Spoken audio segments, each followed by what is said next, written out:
بسم اللہ الرحمن الرحیم۔ جی ناظرین، آپ دیکھ رہے ہیں ہادی میڈیا اور میں ہوں آپ کا میزبان محمد عبداللہ۔ میرے ساتھ اس وقت پاکستان کی معروف روحانی شخصیت حضرت مولانا پیر عبدالقدوس صاحب نقشبندی، جو کہ سجادہ نشین ہیں خانقاہ حبیبیہ چکوال کے، اور آپ جمعیت علماء اسلام مولانا سمیع الحق گروپ کے امیر ہیں شمالی پنجاب کے، اور جامعہ دارالعلوم حنفیہ کے نائب محتمم بھی ہیں۔ میرے ساتھ اس وقت وہ موجود ہیں۔ آئیے ہم ان سے ان کا مختصر سا تعارف اور ان کی جمعیت علماء اسلام کے ساتھ وابستگی، اور اس کے علاوہ مرکز حبیبیہ نقشبندیہ، اس حوالے سے بھی ہم ان سے مختصر سی بات کریں گے۔ السلام علیکم ورحمۃ اللہ وبرکاتہ۔ وعلیکم السلام ورحمۃ اللہ وبرکاتہ۔ حضرت، ایک تو اپنا مختصر سا تعارف اپنی طالب علمانہ جو آپ کی حیات ہے وہیں سے ہم شروع کرتے ہیں، ابتدا سے مختصر سا دورہ حدیث تک جو ہے وہ ہمیں ہمارے ناظرین کے لیے تھوڑا سا اپنا اظہار خیال فرمائیے۔ بسم اللہ الرحمن الرحیم، نحمدہ ونصلی علی رسولہ الکریم۔ ہادی میڈیا کا میں شکر گزار ہوں مولانا عبداللہ صاحب کہ آپ نے یہ موقع دیا کہ آپ سے میں گفتگو آج کر رہا ہوں۔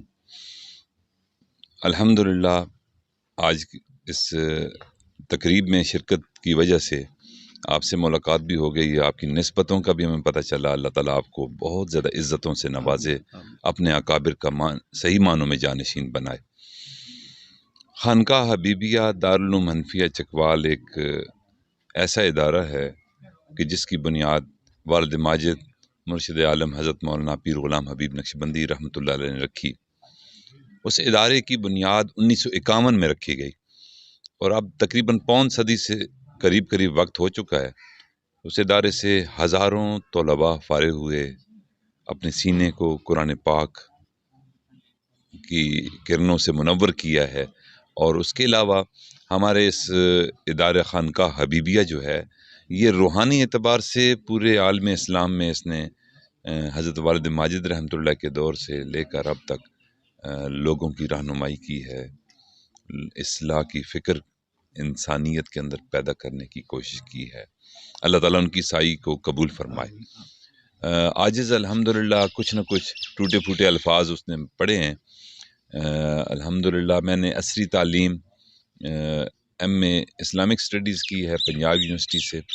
اس کے علاوہ Hailey College of Commerce Punjab University Lahore سے میں نے لاء کی ڈگری حاصل کی ہے، LLB میں نے کی ہے۔ اس کے علاوہ الحمدللہ یہ جو مربجہ دینی تعلیم ہے یہ اپنے ادارے سے اور تدریس القرآن چکوال سے میں نے یہ کچھ حروف پڑھے ہیں۔ اللہ تعالیٰ اس پر ہم سب کو عمل کرنے کی توفیق عطا فرمائے۔ میری پیدائش 1968 کی ہے، اور حضرت والد ماجد رحمۃ اللہ کی اولادوں میں سے چھوٹی اولاد ہوں، میں سب سے چھوٹا بیٹا ہوں، اور بڑے بھائی میرے حضرت مولانا عبدالرحمن قاسمی نقشبندی رحمۃ اللہ علیہ، وہ بھی جمعیت علماء اسلام پنجاب کے امیر تھے۔ شروع سے ہمارا تعلق حضرت مرشد عالم رحمۃ اللہ علیہ سے، حضرت مولانا سمیع الحق صاحب اور ان کے والد محترم حضرت مولانا عبدالحق رحمۃ اللہ علیہ جو بانی تھے جامعہ دارالعلوم مکانیہ کے، اور وہ خلیفہ بھی تھے اور ابا جی کے پیر بھائی تھے۔ حضرت خواجہ عبدالمالک صدیقی رحمۃ اللہ سے دونوں کا تعلق تھا۔ اس وجہ سے پرانا ایک قلبی اور روحانی تعلق ہے۔ اسی تعلق کو ہم نے قائم رکھا ہے، اور الحمدللہ جمعیت علماء اسلام کے پلیٹ فارم سے ہم اپنی کوشش جاری رکھے ہوئے ہیں۔ اچھا حضرت، ابھی آپ نے فرمایا کہ آپ نے ماشاءاللہ LLB بھی کی ہے، تو LLB کرنے کے بعد پھر آپ پہ وہ روحانیت، نورانیت اور اسی سلسلے سے منسلک ہونا، کیا یہ میری بات صحیح ہوگی کہ یہ آپ کے والدین اور بڑے حضرات کی جو ہے یہ نظر کرم ہے کہ آپ پھر اسی معاشرے میں واپس لوٹے LLB کرنے کے بعد، جس معاشرے کا حصہ آپ کے والد محترم تھے، یعنی روحانیت اور یہی علماء سے محبت، پیار، درس و تدریس؟ تو اس حوالے سے آپ نے LLB کے بعد شاید کوئی اور چیز کیا آپ پریکٹس کر لیتے، ہائی کورٹ میں کسی اور میدان میں چلے جاتے، تو یہاں پھر واپس آنے کی اصل وجہ کیا ہے؟ اصل میں اسلام میں رہبانیت نہیں ہے، نہ ہی اباہیت ہے، یعنی دونوں انتہائیں اسلام میں نہیں ہیں۔ رہبانیت سے بھی منع کیا گیا ہے کہ آپ اللہ کے لیے اپنے خاندان کو چھوڑ دیں، اپنی بستی کو چھوڑ دیں اور جنگلوں کا رخ کریں، اور نہ ہی اس درجہ دنیا میں مصروف ہوں کہ اللہ کوئی بلا بیٹھے۔ تو بہرحال یہ ایک اسلام کا مزاج ہے، اور ہمارے اکابر کا بھی مزاج یہی رہا ہے۔ آپ دیکھیں جتنے بھی ہمارے اکابر تھے، ان اکابر کی حالات زندگی کو اگر آپ دیکھتے ہیں تو اس زمانے میں انہوں نے علم کے ساتھ ساتھ طب کے میدان میں بڑی خدمات سر انجام دی ہیں، اور طب کے میدان کو انہوں نے چنا ہے۔ وہ بھی کس لیے چنا کہ لوگوں کا رجوع ہوگا، اور رجوع جب ہوگا تو لوگوں کو اللہ اور اس کے رسول صلی اللہ علیہ وسلم کے ازلی اور ابدی پیغام کی دعوت دیں گے۔ مقصد یہی ہوتا ہے، کوئی دنیا نہیں ہے، سارے کا سارا دین ہے۔ دنیا کا نظام حکومت، دنیا کے معاشرے کے اندر رہتے ہوئے فرد جو اپنا کردار ادا کرتا ہے، عائلی زندگی سے لے کر معاشرتی زندگی تک، اپنے دوست احباب سے لے کر قوموں کے درمیان جتنی گفتگو ہوتی ہے، اس سب کا مقصد صرف اور صرف یہ ہے کہ اس دنیا کے اندر ہم ایسا وقت گزاریں کہ اپنے رب کے بتائے ہوئے طریقوں کو اس پر عمل کر سکیں، اس پر کاربند رہ سکیں، لوگوں کو اس کی دعوت دے سکیں۔ ہم دیکھتے ہیں کہ نبی علیہ الصلوۃ والسلام کی زندگی میں کہ آپ صلی اللہ علیہ وسلم نے یمن کے سفر کیے ہیں، شام کے سفر کیے ہیں، اور وہاں جا کر انہوں نے تبلیغ تو کی، لیکن قبل از اسلام کی دعوت کے انہوں نے وہاں تجارت کی ہے، اور تجارت کر کے لوگوں کے اندر اپنا جو کپڑا تھا اس کپڑے کی تجارت کی ہے۔ اور پھر یہ بھی آتا ہے کہ محلہ جہاد جس کو ہم کہتے ہیں، مکہ مکرمہ میں مشہور محلہ ہے، وہاں ہاسپٹل بھی ہے اور حاجیوں کے لیے رہائش گاہیں بھی ہیں۔ نبی علیہ السلام خود فرماتے ہیں کہ میں اس جہاد کی پہاڑی پر بکریاں چراتا رہا ہوں۔ یہ کاروبار تھا۔ اب بکریاں ان کی اپنی بھی ہو سکتی تھیں، وہ بکریاں اجارے پر بھی ہو سکتی تھیں کہ ان کو کچھ مزدوری اس کے عوض ملتی ہو کہ صبح سے لے کر شام تک وہ چراتے ہوں۔ تو یہ ایک نمونہ ہے نبی علیہ الصلوۃ والسلام کی ذات ہمارے لیے کہ لقد کان لکم فی رسول اللہ اسوۃ حسنہ۔ نبی علیہ الصلوۃ والسلام کی ذات میں اللہ نے ہمیں ایک نمونہ دیا ہے کہ تم نے اپنی زندگی، چاہے وہ دین کی ہو، دنیا کی ہو، عائلی زندگی، گھریلو زندگی ہو، لوگوں کے اندر آپ کا جو اختلاط تھا وہ کس لیے تھا؟ صرف اللہ کے لیے تھا۔ اور ہمارے والد ماجد رحمۃ اللہ علیہ بھی اس حقیقت سے آشنا تھے، اور وہ ہمیشہ اس امت کے جو امراض ہیں جس کی وجہ سے ہم زوال کا شکار ہیں، اس میں وہ کہا کرتے تھے کہ ہمیں جہد تعلیم امت کی ضرورت ہے، اور اسی کے نتیجہ، کیونکہ میں انہی کی پرورش میں تھا اور انہوں نے سرپرستی فرمائی، انہی کی دعاؤں کا نتیجہ ہے کہ الحمدللہ کہ آج میں مسند پہ بیٹھا ہوں، تو مسند کے ساتھ ساتھ الحمدللہ میں اللہ کو بھی سمجھتا ہوں، مسند کے ساتھ ساتھ میں کاروبار بھی کرتا ہوں، مسند کے ساتھ ساتھ میں کاروباری تنظیموں کا بھی عہدیدار ہوں۔ Chakwal chamber of commerce and industry کا بانی میں ہوں چکوال میں۔ اسی طرح اور کئی ایسے ادارے ہیں کہ جن اداروں کو بظاہر تو وہ دنیا نظر آتی ہے، لیکن حقیقت میں دین ہے، اور اس کو بھی کرنے کی کوشش ہم کر رہے ہیں۔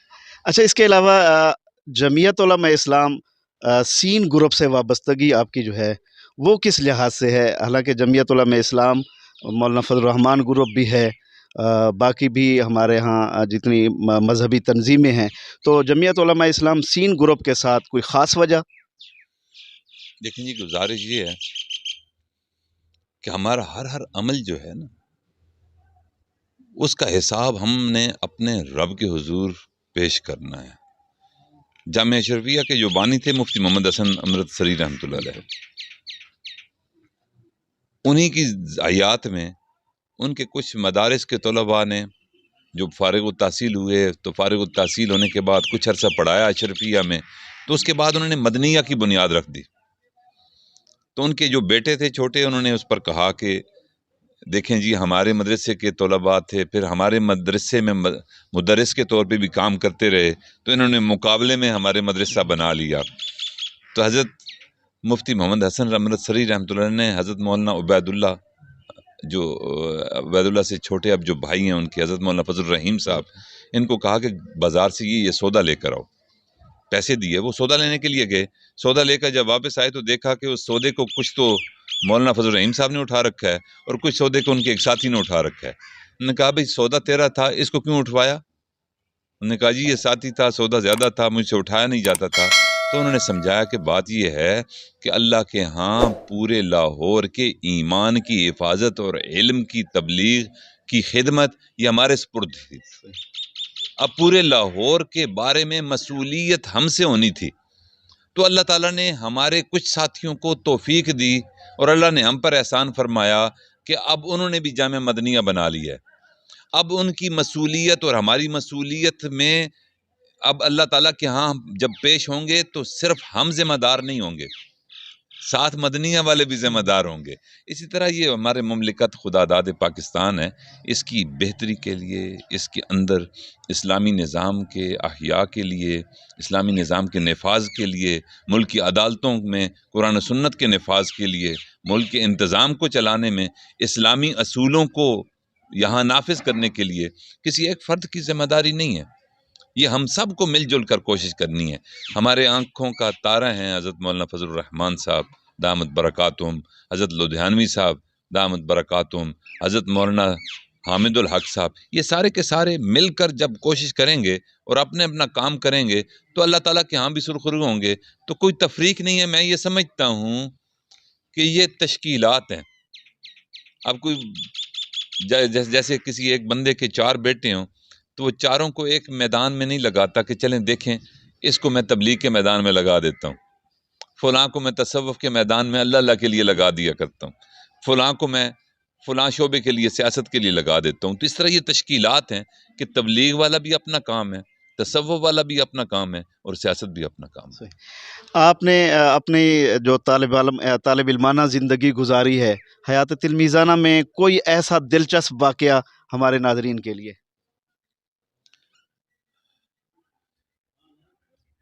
ایک مرتبہ ہم بڑی عجیب واقعہ ہے حضرت والد ماجد رحمۃ اللہ علیہ کا کہ خانقاہ کی مسجد میں جو بڑے لڑکے تھے ان میں سے کسی کی ڈیوٹی لگا دی جاتی تھی کہ آپ نے اذان دینی ہے. مدارس میں ایسے ہی چلتا ہے. تو ایک لڑکے کی ڈیوٹی ابا جی نے لگائی کہ بیٹا اب آپ بڑے ہو گئے ہو، آپ نے خانقاہ کی مسجد میں اذان دینی ہے. ایک دن بڑا عجیب واقعہ ہوا. ہم صبح اٹھے ہوئے تھے نماز فجر سے قبل، حضرت ابا جی رحمۃ اللہ بھی موجود تھے اور عاجز بھی موجود تھا اور باقی ہمارے بہنیں بھائی سارے موجود تھے. تو اذان شروع ہوگی مسجد میں کہ ٹائم داخل ہو گیا فجر کا، یہ ایک اعلان ہوتا ہے. تو حضرت ابا جی رحمۃ اللہ علیہ اللہ کے بڑے ولی تھے اور ان کی جو ایک اللہ کا قرب تھا وہ پوری دنیا پر عیاں ہے. تو میں نے ایک عجیب واقعہ، میں اس وقت بالکل نوجوان تھا، تو مجھے کہنے لگے کہ بیٹا دیکھو لوگ کیا کرتے ہیں، میں نے اب اس کو مؤذن کو اذان کے لیے ڈیوٹی لگائی ہے اور اس نے بے وضو اذان دے دی. ہم گھر میں تھے اور مسجد خانقاہ میں سے اذان کی آواز. اب میں حیران، میں نے کہا یہ ابا جی کیا کہہ رہے ہیں، وہ تو ملا بھی نہیں اور انہوں نے جگایا بھی نہیں اس کو، تو ان کو کیسے اندازہ ہے کہ یہ بغیر وضو کے اس نے اذان دے دی. تو میں چلا گیا مسجد میں، اور مسجد میں جب وہ لڑکا ہمارے ساتھ ہی پڑھتا تھا تو میں نے اس سے پوچھا کہ بھائی آج آپ نے اذان دی تھی؟ کہتے ہیں جی آج میں نے اذان دی تو مجھے حضرت مرشد عالم رحمۃ اللہ نے جو وقت دیا تھا وہ وقت ہو چکا تھا اور اسی وقت میری جاگ آئی تھی. اگر میں وضو کرتا تو آج اذان میری لیٹ ہو جانی تھی. وہ خود ہی بتانے لگ پڑا. تو یہ ایک ایسا آئی اوپنر سی بات تھی میرے لیے کہ واقعی یہ ایک میدان ایسا ہے کہ جہاں اللہ تعالیٰ بندے کو اخلاق کی، کردار کی، اور وہ اتنی بلندی عطا فرما دیتے ہیں کہ ہر چیز ان کے سامنے اللہ تعالیٰ پھر ظاہر فرما دیتے ہیں. اس طرح کے واقعات بے شمار ہیں. بہرحال ایسے واقعات. آخر میں بس آخری سوال آپ سے یہی کروں گا کہ آپ نے تعلیم حاصل کی ہے تو مختلف اساتذہ سے آپ نے جو زانو تلمذ ہو کر بہت کچھ حاصل کیا ہے، تو صاف ظاہر ہے سب اساتذہ کے ساتھ محبت کا رشتہ قائم ہوتا ہے، لیکن کچھ خاص ہوتے ہیں.